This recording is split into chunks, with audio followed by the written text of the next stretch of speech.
Hi everyone, my name is Kate Adkins and this is my presentation for Prompt 1 for our P5 seminar portfolio. So I'm going to go ahead and jump in.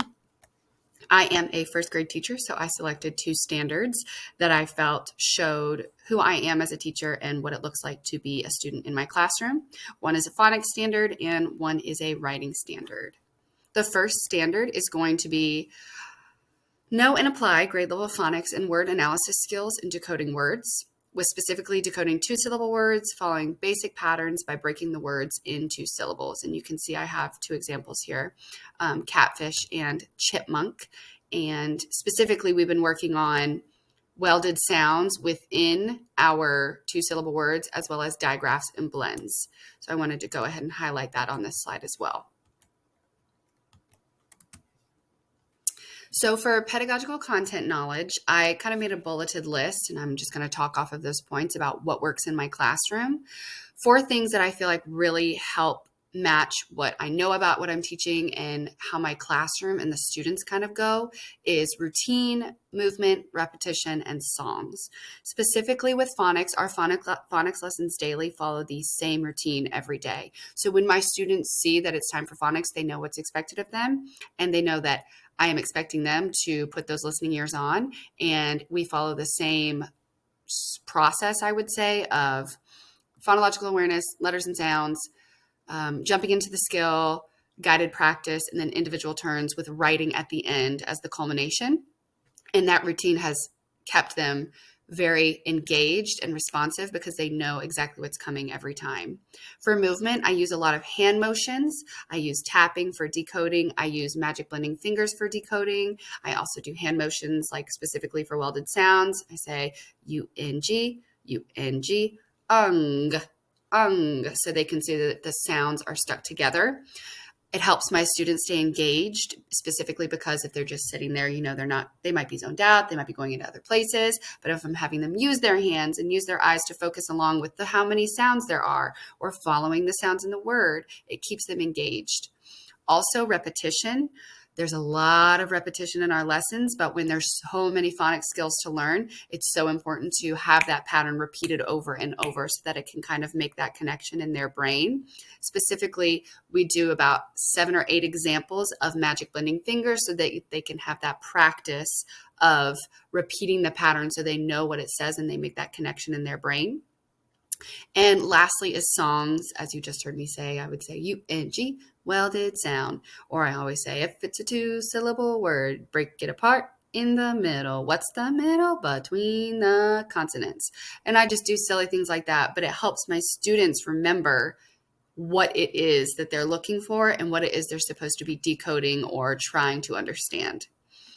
For differentiation, I also did a bulleted list. I said that the 4 things that I really try to focus on in my classroom or what are working this year are choice, modeling, scaffolding, and proximity.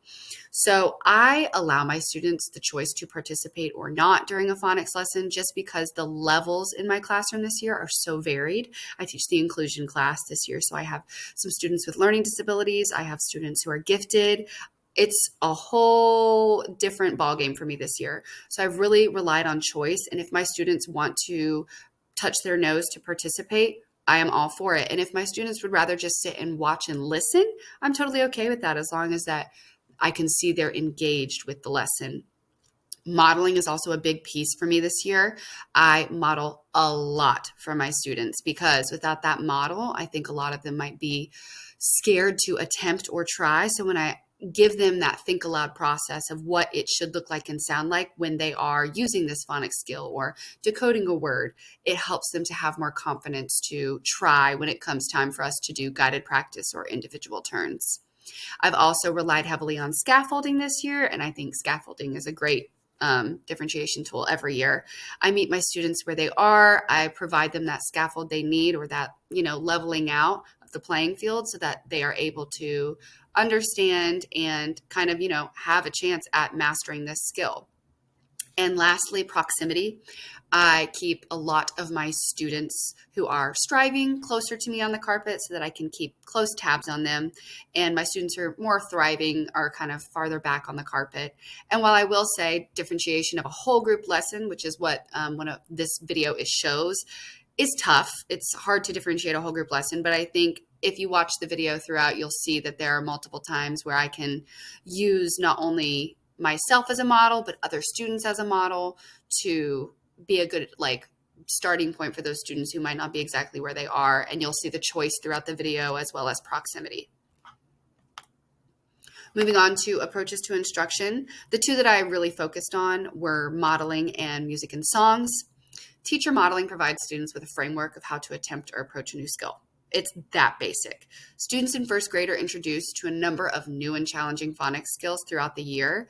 And by providing my students a model of how to attempt making meaning of and blending these sounds, I'm giving them a strategy to use independently. Bordini et al. State that a child who can apply phonic blending has an efficient self-teaching strategy that they can apply to any word they meet following the regular phonic rules and thus add it to their mental dictionary. So if they are able to see you do it, have a chance to do it with you, and then cement that in their brain, it gives them a strategy to use on their own. They can self-teach themselves if they come across a word. Oh, Miss Adkins did it that way. I know I can do it this way. Let me try and decode this word. So I think modeling is really one of the best strategies to use during a phonics lesson, specifically with all of the phonics skills that we're learning in first grade, just because there are so many. And this is modeled throughout my videos. And then in music and songs, the addition of music and songs to teach, sorry, let me move this, or I thought I could, to teach phonics helps to cement the skills students have learned in their brains.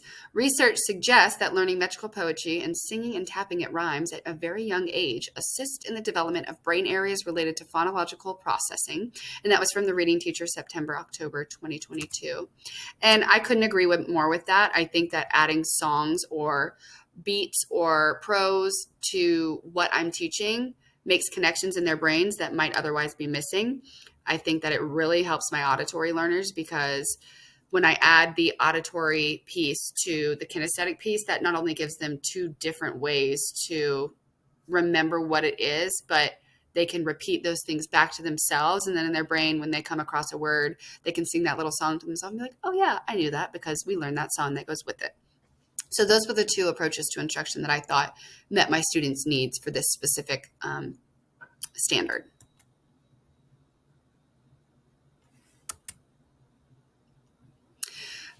Reflecting on my lesson, I saw 3 areas of strength, and they were consistent modeling, student engagement, and a multisensory approach. As I said before, modeling is key when teaching phonics. And when I model, I give my students that self-teaching strategy, but I also allow other students to model so that they can see their peers doing it. And sometimes when it's a peer, it's not as intimidating. So I really like to use my students as models as well. I saw student engagement. Most of my students are typically engaged during a phonics lesson. I think because it's quick paced, it's routine, they know what's expected, they're ready for it, and they're engaged because of the kinesthetic and auditory learning approaches that I have used in the past and have, ingrained in their daily instruction. And finally, like I said, a multisensory approach. They're never just sitting there. I'm using different strategies and approaches to meet the needs of all of my learners. Areas for improvement, I said behavior management. Sometimes I'm hyper-focused on those students who are engaged in the lesson and are participating, that sometimes I kind of have my horse blinders on and I don't see the students who might not be as engaged. I try my best to redirect when possible, but I think I need to be a little bit more visually aware of what all of my students are doing during my lesson, and also checking for understanding. I think because our phonics lessons are so fast paced, I get a little bit caught up and move too quickly sometimes, and I don't stop and check for understanding from them with a thumbs up or a thumbs down. I more perceive how I feel the lesson is going. So I think maybe I need to just stop a few times here and there and give my students a chance to let me know how they think it's going and if they need more time or practice. Addressing the needs of all my learners, I feel like throughout the evidence in the videos that I've provided, you can see that I do my best to differentiate a whole group phonics lesson for my students. Like I said, use proximity to keep my striving learners close to me. I model and I give teaching tools by allowing other students to model, magic blending fingers, tapping, and the different multisensory approaches. And then I really just think that during a whole group's phonics lesson, all of your students' needs are being addressed simply because it is a skill they need to know and learn. And if they are engaged with the lesson and they are following along, their need is being met.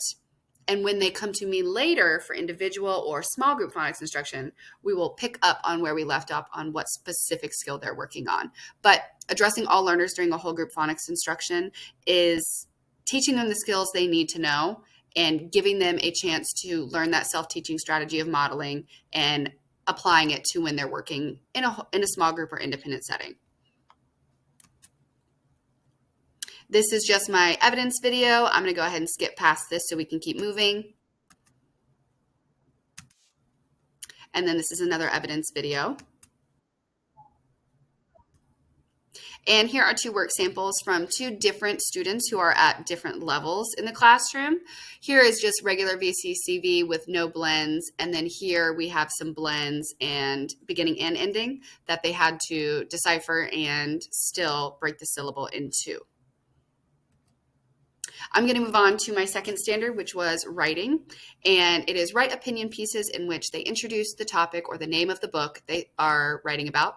State an opinion, supply a reason for the opinion, and provide some sense of closure. A simple example would be, in my opinion, pineapple is the best fruit. Pineapple is the best because it's sweet like candy. This is why I think pineapple is the best fruit. Just to clear up any confusion if we didn't know what that would look like in first grade. So for pedagogical content knowledge, I did the same thing. I bulleted what works in my classroom. I said a mini lesson, conferencing, routine, and sharing and speaking. So when I give my writing mini lesson, I try to keep it as mini as possible. I follow the same structure every day. We meet on the carpet and we review what we did the day before just to refresh our brains. And then I, for maybe 3 to 5 minutes, speak about what it is we're doing today, model for my students what it is we're doing today, review what is expected of them, and then I send them off. This structure of my mini lesson has provided a strong foundation for I am guiding you and I am teaching you what to do, but it's not me writing the whole time. The whole point of my mini lesson is to teach you what you're doing when you're going to independent writing and allowing you to have that time to practice that skill. So by introducing a skill in opinion writing, one day we might do introduction, one day we might do reason, one day we might do closing. They work on that specific thing and they know, oh, Miss Adkins showed me how to do it. I'm going to go do it on my own and apply what she taught me. That mini lesson piece has been super important for me. Also conferencing, which is what you'll see in my evidence. Conferencing is huge in first grade. Of course, I want to conference with every single student all the time, but we know that's not going to happen. So I am working on conferencing with multiple students in groups at a time based on specific skills that are needed. So some might still be focusing on capital letters and punctuation. Others might be working on adding extensions to their reasons by explaining why they felt that way. So in my evidence, you'll see students one-on-one with me. Those are two students who had very specific needs. Otherwise, I think conferencing is really important in writing because I can help my students with their individual needs that might not be addressed during the mini lesson. As I've said in my phonics lessons, routine is huge for my class. We are structured, and I think the routine has really helped because following that same routine every day, they know what they're expected to do and what I expect of them. And I think it's really helped them grow as writers because they know what Miss Adkins expects of them and that routine, because at the end of every lesson, we have sharing and speaking, which is my last point. If students can speak about what they're writing, they can write it. So sometimes in my mini lesson, before we go to our tables, we'll turn and talk and we'll say what we're going to write. That way, when they go to their table, they're not lost. At the end of every lesson, we will share our writing with our friends and we will talk about it. Did that make sense? Did you have a period? Did you have a capital letter at the beginning of your sentence? These things help my students to take ownership of their writing and for them to understand, oh, this is my writing. Does it make sense? Would I be proud to share this? What do I need to change? How can I fix it? So that sharing speaking piece is pretty big in my classroom as well. For differentiation, what works in my classroom? Graphic organizers, sentence stems, lines for number of words, varied numbers of lines on papers. Obviously, writing is one of the most complex and differentiated pieces, I think, of academics for K through 5.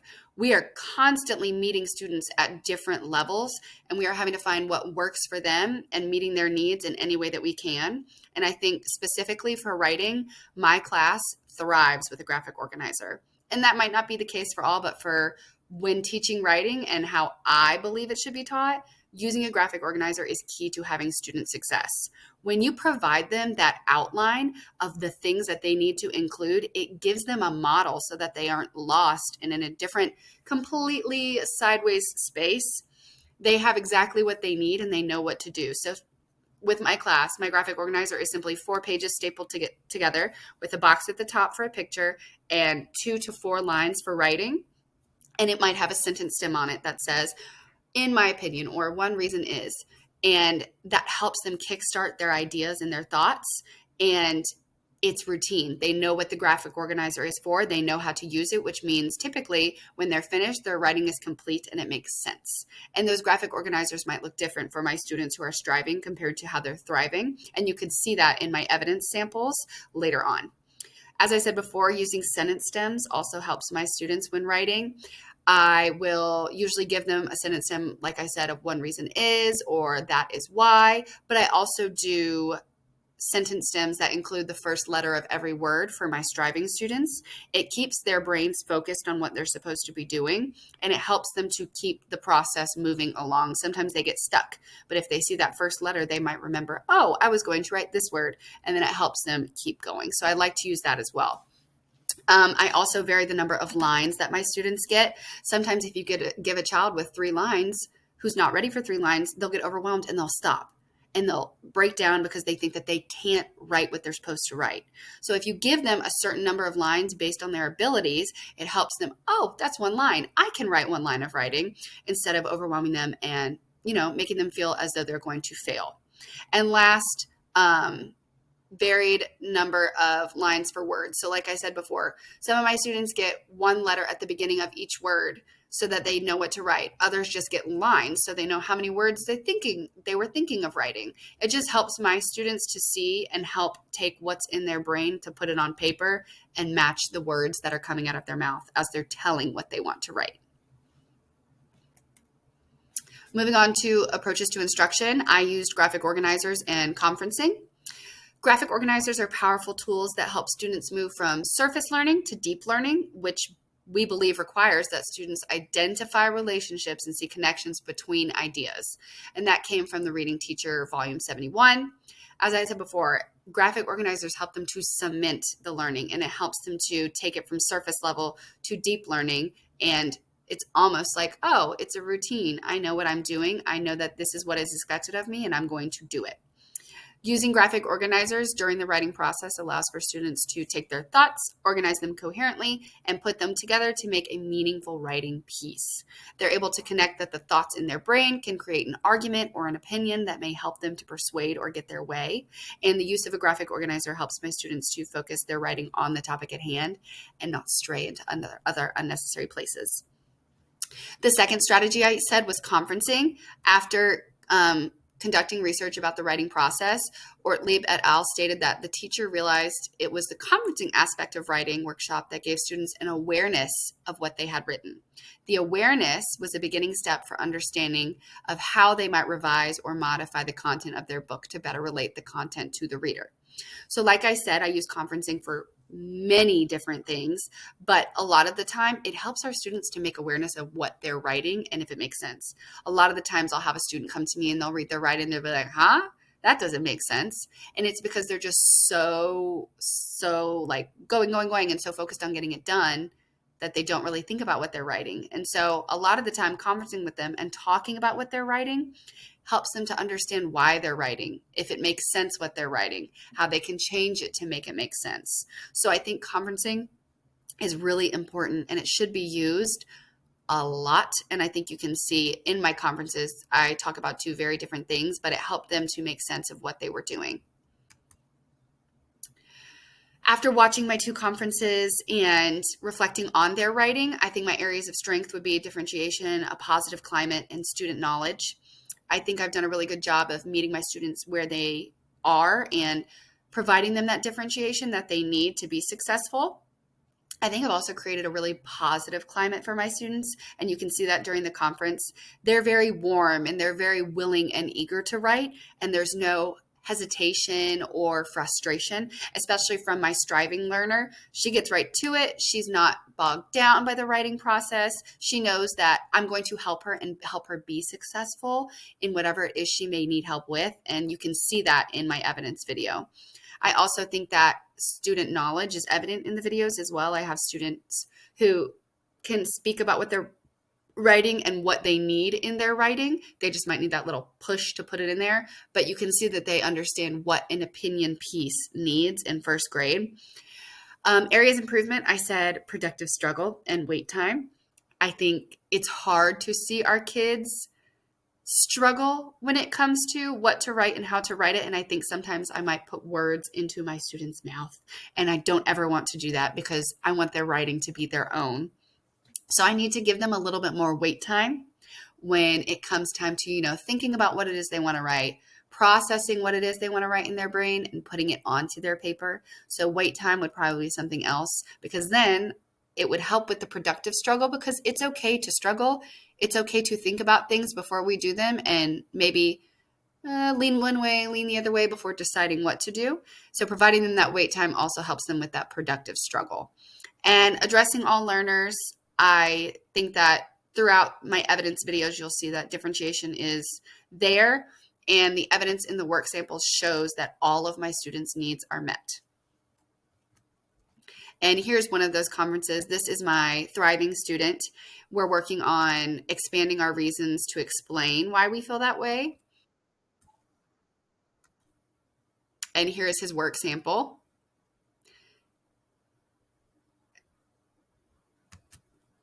And then this is my striving learner. We're working on still encoding so that we can write the sounds we hear when we are writing. But you can see that she has fantastic ideas. It's just we have to focus more on the sounding out of words to write them than we can on our ideas right now. And here is her completed writing. You can see here I have, the line underneath with the first letter for each of her words. But she kept those finger spaces. She has her punctuation at the end. She is on the right track. And this is just my works cited page to show who and what I used to help me complete my prompts. I think this was a very valuable learning experience. It helped me kind of, whoa, I have not felt myself teaching in 7 years since I completed my undergrad degree. So I think it was a nice reflection tool and also a kind of pat on the back, because I think I am doing a great job as a teacher, and I think this was a great way for me to see, what I can work on and what I am